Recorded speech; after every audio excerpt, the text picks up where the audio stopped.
incentives, and processes that can improve efficiency, effectiveness, and economic competitiveness. It's not easy lifting, but if we can find a way to do it right, then the potential payoff and the return on investment could be substantial. For Virginia to compete successfully, each of its regions must become more competitive.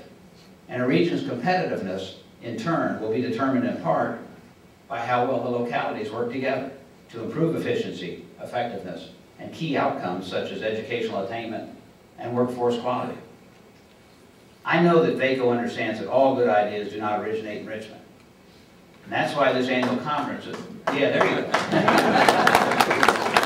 That wasn't one of my applause lines, but it's a good one. That's why this annual conference is worthwhile for everyone. It's an opportunity for me and for other legislative members to discuss not only the challenges that we see, but the opportunities that we want to seize. Here's one approach that I'm aware of that we've discussed with those far smarter than I, and which the Governor's Commission on Government Reform is seriously considering and is tentatively endorsed. The Council on Virginia's Future was established when I became Speaker in 2003 to develop a roadmap for Virginia's future and to assess the state's progress toward long-term goals and objectives. I serve on the Council, and it brings together key leaders from the executive and legislative branches of government. So there's a high degree of potential buy-in from the very beginning for their analysis, accountability, matrices, and other valuable good work. The idea of interest to VACO, VML, and others is for the Council, with the involvement of many, including local government officials, to conduct a 4-phase study over the next 18 months to find out ways to foster increased efficiency by looking at ways to reduce variations in back office functions like purchasing, accounting, and human resources, and operating approaches across localities, and by taking advantage of economies of scale where available, fostering increased efficiencies. And second thing we want to look at is foster increased effectiveness by figuring out if approaches, systems, and partnerships are possible to rationalize service delivery and to improve key outcomes, foster increased effectiveness. And finally, we will be looking at ways to foster increased economic competitiveness by examining ways to facilitate stronger partnerships among localities to enhance the attractiveness of the region to new and expanding businesses. Better communications and collaboration between localities within a region stand to benefit not just those living in the region, but all Virginians. And that's because nearly half of the state's annual expenditures go to local governments that use these funds for procurement, development, and services. Many core services of government are performed individually by each locality. So procuring necessaries and providing key services in collaboration with nearby localities could possibly reduce the redundant expenditures and maximize the use of taxpayer dollars. Something else that strikes me as a step forward is the study's potential for aligning desired governmental outcomes with broader statewide goals in the economy, education, health, public safety, and the like. As many of you know, what gets measured gets better. Local and regional performance metrics are helpful in analyzing efficacy, but we all know they're very difficult to put into practice. Again, we don't have to have all the answers at this point. However, trying to create good, measurable standards would help evaluate the efficiency of regional development strategies. And that, in turn, optimally, would help channel taxpayer resources to successful regional initiatives. As we continue to face a challenging economic landscape, facilitating more regional cooperation and greater efficiencies strikes me as a sound way to tighten government's belt, just like taxpayers, families, and businesses are doing every day. Creating a forward-looking framework also would allow municipalities to keep what they say, which only seems fair to me, and creates a positive incentive for reforming government. I'm also very hopeful that any framework which is ultimately developed by the Governor's Government Reform Commission and/or the Council on Virginia's Future will foster a more pro-business environment that will keep businesses thriving and coming to Virginia. In closing, it's supposed to be an applause line there.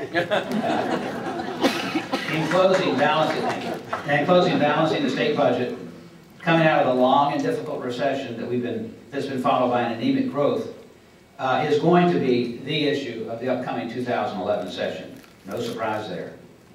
Eliminating mandates and strengthening our region's competitiveness also present real opportunities for the progress. But as leaders, busy solving problems every day, you understand that real success does not always come quickly or easily. Rather, governing well requires planning, prudence, and patience. Success ultimately comes to those who work hard, who are innovative, who set priorities, and who make tough choices, and to those who do so with thoughtful consideration and sound judgment. That's a proven long-term approach that will serve us well as we grapple with our Commonwealth's continued fiscal and other challenges.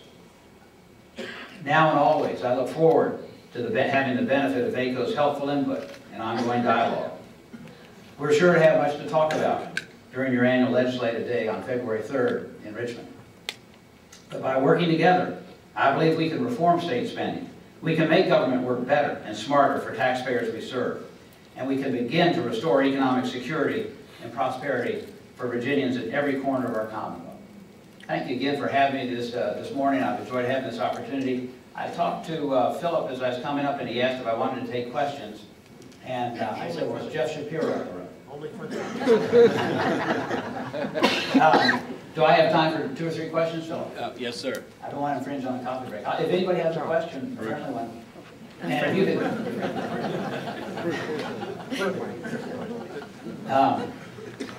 Speaker Howell, thank you for being with us, and thank you for those comments about reinventing and reforming government. There was no discussion in your remarks about constitutional officers, and the structure of constitutional officers is a real hindrance for us to get some efficiencies, coordination of jobs, and so what are your thoughts on that? Do you think there will be any kind of reform with that system? I do think that's something that's being looked at. I know that the Governor's Commission on Reform is looking at it. It's something that's always been looked at. It's very difficult to move, probably politically as well as anything else, but I can understand your comments, and it is something that's being looked at very closely right now as we speak. Anything else? Well, listen, I really appreciate that. Thank you all very much for having me. We really do appreciate it.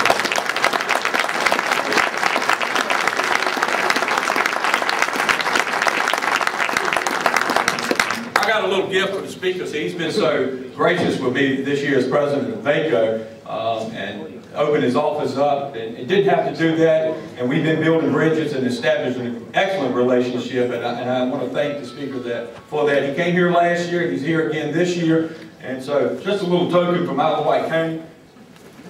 I want to provide you with a Smithfield